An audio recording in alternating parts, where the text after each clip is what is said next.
Magandang araw sa ating lahat mga boxing fans saan mang panig ng mundo. Ang bakbakan o labanan nating tatalakayin ngayon, ito po ay sa pagitan ni David Benavides kontra Anthony Yarde.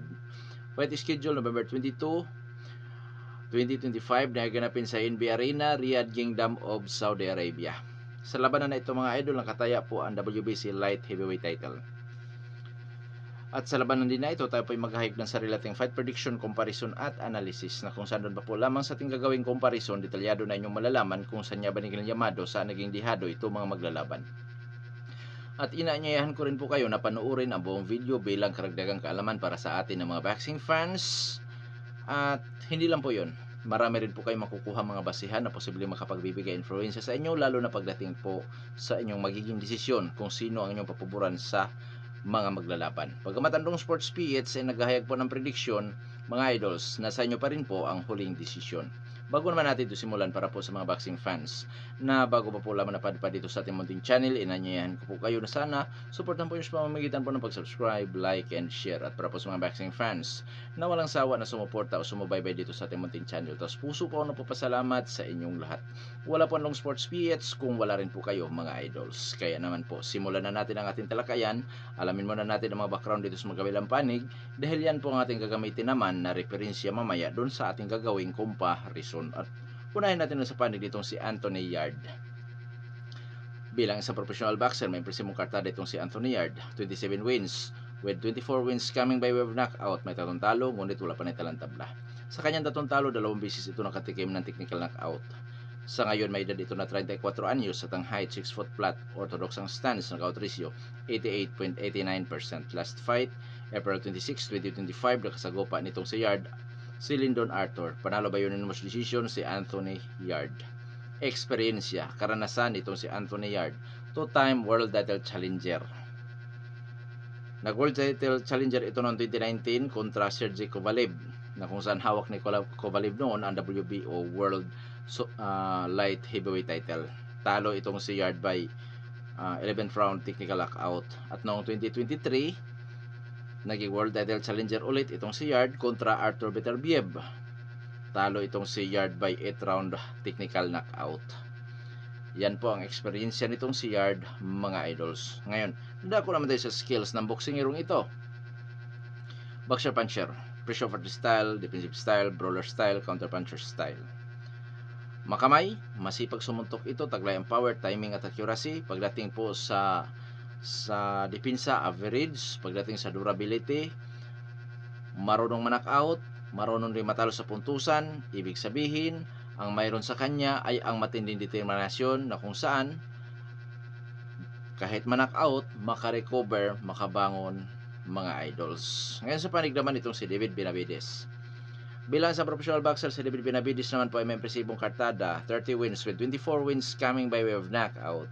Undefeated, may edad 28 anyos at ang height, mga idol, kung sa boxrec tayo kukuha ng basihan sa height nitong si David Benavides, 6 foot and 2 inches.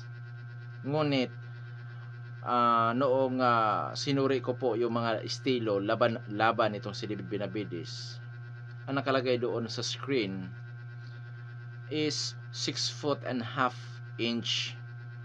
Alin man dyan ang totoo mga idol, malalaman natin mamaya sa comparison, kasi kasama yan sa ating tatalakayin doon sa ating comparison. So, orthodox din po ang stance itong si David Benavides. May knockout ratio 80%. Last fight February 1, 2025, nakasagopa si David Morrell Jr. na kung saan panalo si David Benavides by unanimous decision. Ngunit sa labanan nila ni Morrell, natikman ni David Benavides Jr. ang ikalawang pagka-knockdown. Unang na-knockdown kasi ito sa super middleweight, tapos ngayon dito na po sa light heavyweight division. Experience ni David Benavides, mga idol, ito po ay dating world champion sa super middleweight division.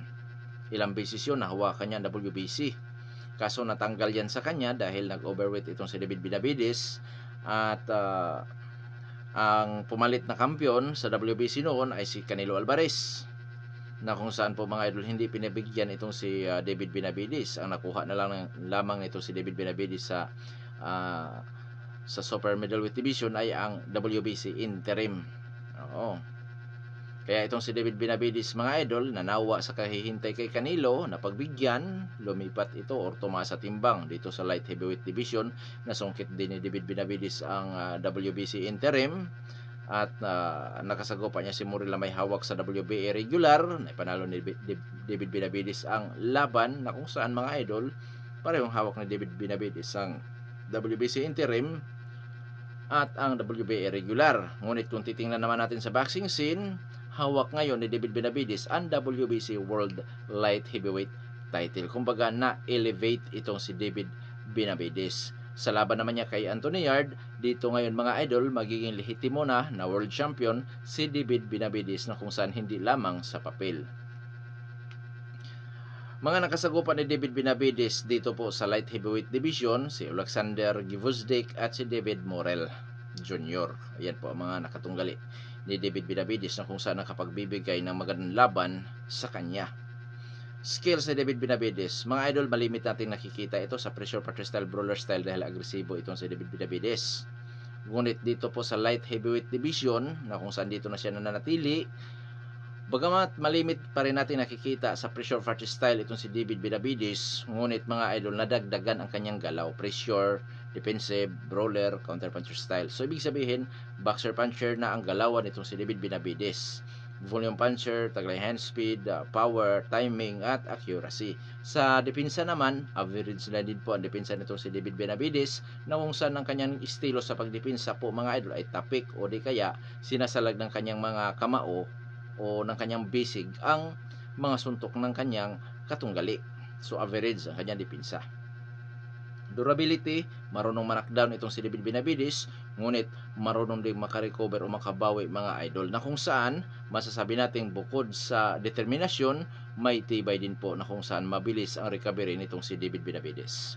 Ngayon ako na tayo sa ating gagawing comparison na kung saan unahin natin ang ranking. Sa boxrec po, dito sa light heavyweight division, out of 1,898 ka mga boxingero lumalaban dyan, rank 2 itong si David Benavides, samantala itong si Anthony Yarde ay rank 9. So mga idol, kasama sa top ranking din itong si Anthony Yarde. Ganun pa man, lamang si David Benavides dahil rank 2 nga po ito sa light heavyweight division. Sa boxing scene naman tayo, mga idol, nasabi ko na nga kanina na kung saan sa boxing scene, itong si David Benavides ay ang may hawak sa WBC World Light Heavyweight title. Samantala itong si Anthony Yarde ay rank 4 sa WBC at rank 3 sa WBA. So lamang po sa sitwasyon itong si David Benavides. Oo. Sa rankings. Ngayon dadako naman tayo sa physical na appearance dito sa dalawang maglalaban. Unahin natin sa edad. 28 anyos itong si David Benavides, 34 anyos itong si Anthony Yarde. Oo, nandoon na tayo, parehong nasa prime itong dalawang maglalaban. Ngunit sa padudong prime na itong si Anthony Yarde. Oo, samantala si David Benavides ay 28 anyos, kalakasan niya ngayon, mga idol. Ngunit prime ang pinag-uusapan, so pareho pang nasa prime itong dalawang maglalaban. Oo, lalo na itong si Yarde na 34 anyos lamang. So ngayon dadako naman tayo sa height. Mga idol, kung sa boxrec tayo kukuha ng basihan, mas matangkad ng 2 inches si David Benavides. Oo, pero ngunit pagka doon naman tayo sa mga laban ni David Benavides na kung saan ipinapakita din po ang kanyang height, half inch lang din po ang kung alin ang totoo dyan, mas matangkad pa rin ang kaunti si David Benavides. Parehong orthodox itong dalawang maglalaban. Pagdating sa knockout ratio, may kalamangan po ng kaunti si Anthony Yarde, na kung saan umaabot ang kanyang knockout ratio sa 88.89%, samantalang si David Benavides may knockout ratio na 80%. So bumawi sa power itong si Anthony Yarde, na kung saan may kaunting kalamangan. Sa activity fights, parehong aktibo. Huling na palaban si David Benavides February 1, 2025. Huling na palaban naman si Yarde is April 26, 2025. Ngayon, dadako naman tayo sa eksperyensya, karanasan dito sa dalawang maglalaban. Two-time world title challenger sa light heavyweight division itong si Anthony Yarde, samantalang si David Benavides world champion po talaga ito sa super middleweight division, at kung di ako nagkakamali, na-elevate as a world champion ng WBC si David Benavides. Oo, binitawan niya ni Bivol, kasi ang pagkakaalam ko, si Bivol ang may hawak nitong WBC, mga idol, pero yun nga, sabi ko nga, binitawan ito ni Bivol. Bakit? Nakasulat sa boxing scene na si David Benavides ang world champion. So dito sa sitwasyon na ito, mga idol, kung sa uri tayo ng nakalaban lamang si Anthony Yarde, mapalaban ba naman kay Artur Beterbiev at Sergey Kovalev. Ngunit dahil na-elevate as a world champion itong si David Benavides po mga idol, at yung David Morrell na nakasagupan ni David Benavides, hindi po yon basta talaga na boxingero, dahil bukod sa WBA regular yon, dating amateur boxer po mga idols. So masasabi kong halos 50-50 na lang sila dyan mga idols. Sa skills, parehong boxer puncher. Nandoon kay David Benavides ang kalamangan sa hand speed, volume punches. Ngunit nandoon naman kay Anthony Yarde ang kalamangan sa power, na kung saan mga idol yan ay importante din po mga idols. So indadako na tayo sa pinagdadaosan sa laban. Saudi Arabia, taga United Kingdom si Yarde, taga United States of America naman si David Benavides. So nasa neutral ground po ang dalawang maglalaban. Oo. Ang mga kalamangan lang ng kaunti dyan kung kaninong promosyon ang may hawak sa labanan na ito mga idols. Kuya Dong Sports, sino llamado? Para sa akin, llamado dito si David Benavides. Pero hindi ko po ilagay sa napakalayong agwat. Hindi ko mailagay sa 60-40. Kasi kung rankings, experience, skills, power ang pagbabasihan, may laban po talaga si Anthony Yarde dito kay David Benavides. 55-45 po ang maibibigay ko dyan, hindi ang 60-40, kasi masyadong unfair na po yata yan sa panig nitong si Anthony Yarde. Oo. Hindi na po kasi basta kung sa narating sa boxing lamang si David Benavides, pero sa experience po, sa height, sa power, sa skills, hindi po napag-iwanan talaga itong si Anthony Yarde. Ibig sabihin, makapagbibigay ito ng magandang laban, susubok din ito sa kakayahan ni David Benavides. Ito si Anthony Yarde. So 55-45 in favor of David Benavides po mga idol para sa Dong Sports PH. Ngayon dadako na tayo sa ating prediction sa laban. Prediction ko po dyan, David Benavides by knockout, technical knockout, 1-9. 1-9. Ngayon, kung sakasakaling di magawa ni David Benavides ang pag-knockout dito kay Anthony Yarde, dahil sa, kung inyong napapansin mga idol, sa mga laban ni David Benavides dito po sa light heavyweight division, hindi na ganun kalakas itong si David Benavides, hindi katulad doon po sa super middleweight division na talagang puro knockout halos ang kanyang pagkapanalo sa mga labanan.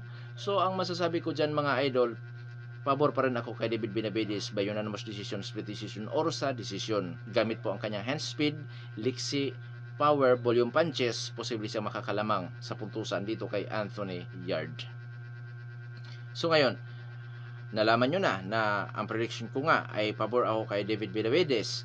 Sa panig naman ni Anthony Yarde mga idol, gamit ang kanyang experience, gamit ang kanyang power, gamit ang kanyang pagiging isang boxer puncher, delikado din si Benavides mga idol na matatalo by knockout sa later rounds, 10-12 naman. Dahil doon sa mga round na yan, may mga pagbabago na kay David Benavides, at doon malimit si David Benavides mga idol na knockdown, at doon din malimit na nagbabago ang galaw ni David Benavides. Ibig sabihin, yung kanyang stamina po mga idols, baka kapusin siya dyan. Oo. So delikado si David Benavides din. At kung tanongin nyo ako, Kuya Dong Sports, may chance bang manalo sa pamamagitan po ng puntusan? Itong si Anthony Yarde, gamit ang kanyang skills as a boxer puncher, gamit ang kanyang power, mga idol, nasa kanya din po ang kanyang ikapanalo. Pwedeng maging dominante din itong si Anthony Yarde mga idol sa laban. Oo. Lalo na yung kanyang power. Oo. Bagamat volume puncher si David Benavides, pero mga idol, yung power nitong si Anthony Yarde, once na makapagpatama ito ng mga solido sa katawan o mukha nitong si David Benavides, pwedeng iindahin ni David Benavides, at makikita yun ng mga hurado na posibleng sabihin na magkaroon ng quality versus quantity. Kumbaga mga idol, quality para kay Yarde, quantity naman kay David Benavides. Ganon. Na kung saan pwedeng ikapanalo din itong si Yarde. Tandaan ninyo na 5% lang po ang kalamangan ni David Benavides sa pananaw ng Dong Sports PH. Ibig sabihin, si Anthony Yarde makapagbibigay ng magandang laban at hindi kataka-taka na mananalo ito sa pamamagitan ng knockoutan or maging sa puntusan po mga idol. Nakadepende na yan kay Yarde kung anong strategy ang kanyang gagawin dito. Oo. Ang masasabi ko lang, magandang laban po ito.